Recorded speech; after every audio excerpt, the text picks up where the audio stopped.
All right, so we are going back to our Module 3 test review. We're going to look at problem number 6. And in problem number 6, we're talking about a markup question. And so in this question, we say that a mattress store sells a bed frame for $950. The wholesale cost of the bed frame is $780. What is the percent markup? And we're going to round that to the nearest tenth if necessary. So there's a couple steps that need to be done in order for us to find the answer. Okay. The first thing is we need the formula in regards to our wholesale costs and markups. Well, we know that if we take our wholesale cost and we add it to the dollar amount of our markup, then we end up with our sell price. Okay, so we're gonna put SP to let you know that's our sell price. So let's see what we know in regards to how much the markup is, and then we can find out what that percent is. So the first thing is, what is our wholesale cost? Well, our wholesale cost was $780. They tell us that right here.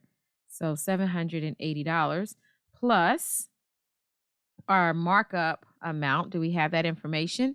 No, we don't. So we're going to put an X here to let us know that we're solving for that. And then what about our sell price? So our sell price is $950. Okay.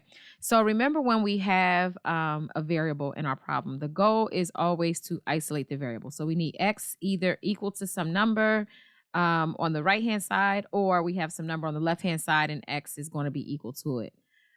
So either way, X needs to be all by itself. And right now it's not because we're adding 780. So to isolate the variable, we need to use the inverse operation. So inverse means the opposite or reciprocal, whatever you want to call it. And so what we're going to do is subtract 780 from both sides. Okay, when we do that, what happens? 780 minus 780 becomes 0, right? So that's gone. So now we're left with X being equal to 950 minus 780. So 950 minus 780 gives me 170. So X is equal to 170. Okay. So that is the dollar amount of our markup. Now we need to figure out what the percent is of our markup. And so the formula for us to figure that out, we need the wholesale cost. So we're going to put wholesale cost times our rate. So remember, we need to know what that rate is. And then that tells you what your markup is going to be, the dollar amount of the markup.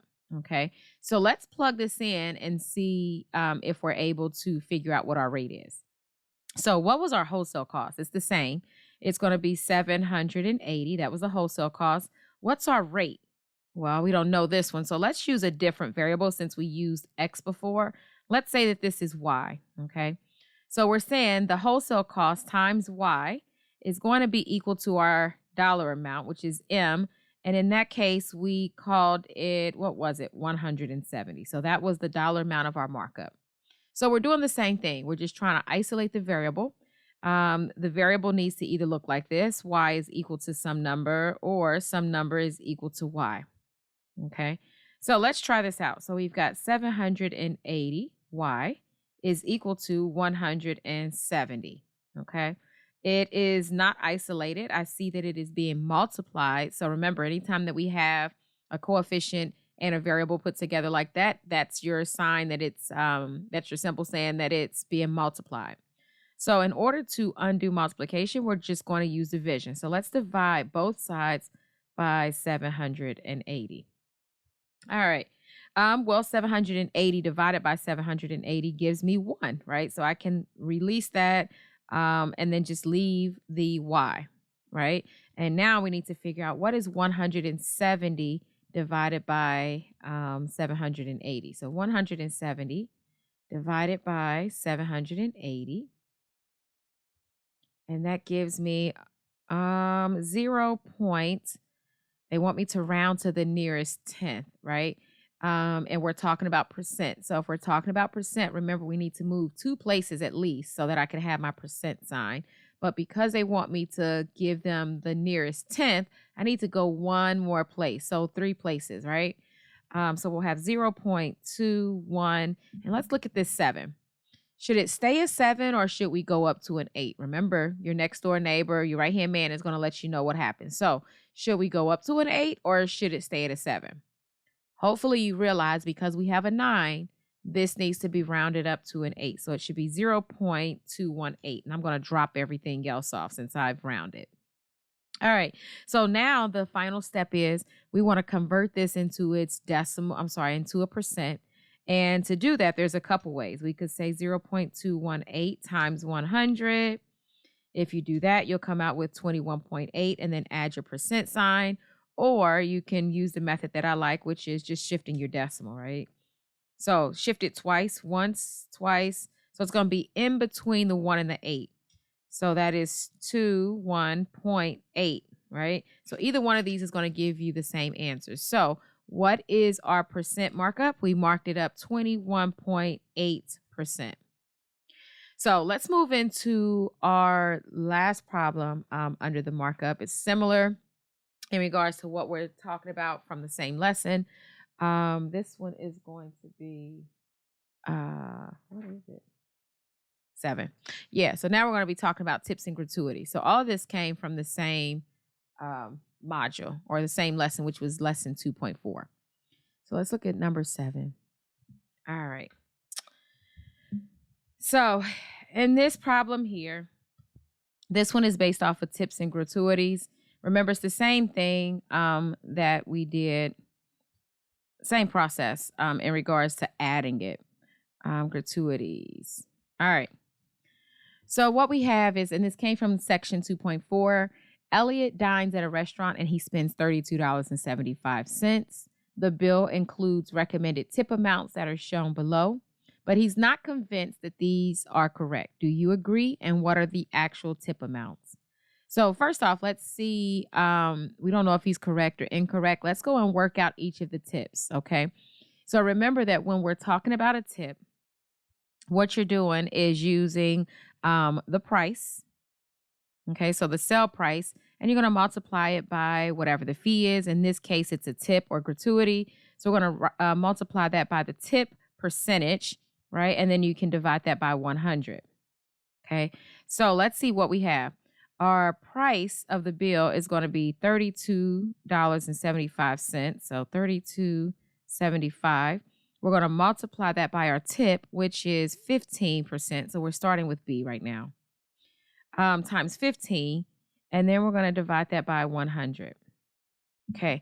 So 32.75 times 15. That gives me 491.25. And then we're going to divide that by 100, which means we're just really shifting the decimal. When you plug that into the calculator, you should come out with 4.91. So $4.91. Is that what they had there? That one looks like it's good so far. Okay. So let's try the next one. The second tip, and I'm going to use our second method where we're just going to convert our amount to a decimal.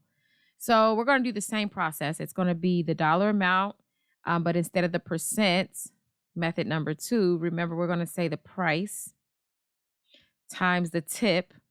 We're talking about in decimal form. And then that's going to give us what our tip amount is going to be. So in this case, the price is going to be $32.75 times our tip. Our tip in the 18% is going to be 18%. So we need 18%. And 18%, guys, we know that's 0.18. So remember, just shifting that decimal 2 places to the left. So we're going to multiply that by 0.18. And if we plug that in, 32.75 times 0.18. So we've got $5 and in cents. We need to go 2 places after the decimal, but we still have a third number there. So let's just see what happens. Do we say a 9 or do we go up? And in this case, it is a 5. So we need to round up. So it's going to go up to a 0, but then that would turn this number into 80. So we're looking at it like 89. So what will be next? We're going to just change that to 90. So what that is going to be is $5.90. Okay, that's the tip amount at 18%. And it looks like that is not the same that they had. So he is correct. That would be already an indicator to let us know he's correct. But we still need to go and do the third one as well. So in the third one, I'll just use method one again. So again, we're going to say what our price is times the tip in percent form. And then we're going to divide that by 100. So what is the price? The price is $32.75 times the tip amount. At this point, we're talking about 20%. So we're talking about this one. So I'm going to put a 20 and then we're going to just divide that by 100. All right. So we'll plug in 32.75 times 20. And that gives me 655. And then we're going to divide that by 100. When we do that, we come out with $6.55. So the correct tip amounts for all three should be $4.91 for the 15% tip. The 18% tip should be $5.90. And the 20% tip should be $6.55. For A, Elliot was correct that was not right. The prices, the tip amounts that they had listed in there.